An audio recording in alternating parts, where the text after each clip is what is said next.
Хуш киләсең Рамазан. 6 июньдә мөселманнар өчен иң хәерле һәм изге Рамазан аена аяк басачакбыз. Әгәр ураза тотучы кеше Рамазан аенда үзенә күпме әҗер савап язылуын белсә, Рамазан аеның 1 түгел, 12 айга сузылуын теләр иде диелгән Пәйгамбәребезнең бер хәдисендә. Быелгы ураза иң озын көннәргә туры килә. Ашамыйча тору вакыты якынча 19 сәгать. Ураза кешенең саулыгын да, рухын да ныгыта. Әлбәттә, төп максат аш туруда гына түгел, ул башкаларга изгелек кылу белән дә үтәлергә тиеш. Гөлназ Корбанованың Рамазан аена барысы да әзер. Беренче эш итеп ифтарга җимешләр алып куйган ул. Рамазан гаиләдә көтеп алынган вакыйга. Елда ирле хатынлы ураза тоталар. Өлкән кызлары Хәдишәгә 8 генә яшь булса да, аның да ураза тоту тәҗрибәсе бар. Хатын-кызларга савабы күбрәгрәк була, инде иртәләр белән торып ашарга хәзерләргә кирәк. Сәхәрне хәзерлисең, нигә торып хәзерлисең, иптәшеңне торып уятасың, балаларың торганда, балалар да тора кай вакытта шулай. Ифтарларга йөрү күңелле, сәхәргә менә гаилә белән сәхәргә, ифтар хәзерләүләре күңелле, балалар белән балалар китеп алалар, инде качан авыз ачабыз дип безне инде без табын хәзерләбез матур итеп.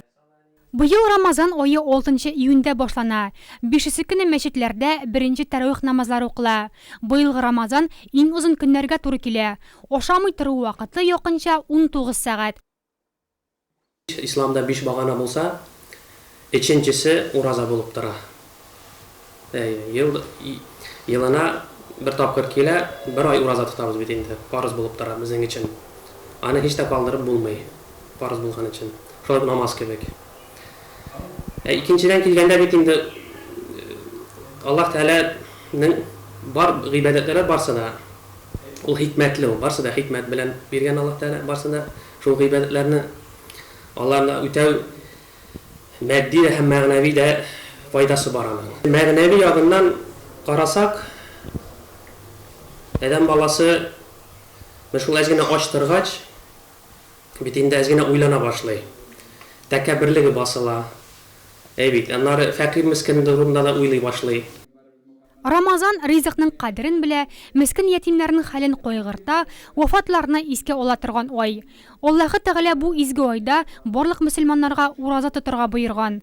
Уразаны тотасы килеп тә авыру яисә сәфәрдә булышларга башка айны тотсаң да була. Инде ел дәвамында ширләүчегә бер көнгә бер фәкыйрне ашату яисә көн исәбенә 2 сум акчалата бирсәң дә ярый. Бу фидия садакасы дип атала. Ураза тотуның бик улуг әҗр-саваплары бар. Пәйгамбәрбез саллаллаһу алейһи ва саллям хадисендә әйтә: кем Аллаһ Тәгалә иман килтергән хәлендә бер үзеннән генә әҗр-саваплар өмет итеп, шушы Рамазан уразасын тотса, аның үткәндә кылган барча гөнаһлары ярылганыр ди. Һәм дә инде ураза тотучыларга аерым бер җәннәтләр булыр.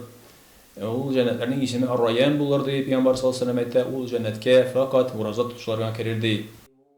Бу айда күп итеп Коръән уку, мәчетләргә йөрү, изге гамәлләр кылу, ифтар ашларына йөрү күркәмеш. Уразаның беренче көнендә сәхәр ашау 1 сәгать 4 минутта, ифтар вакыты 20 сәгать 12 минутта булачак.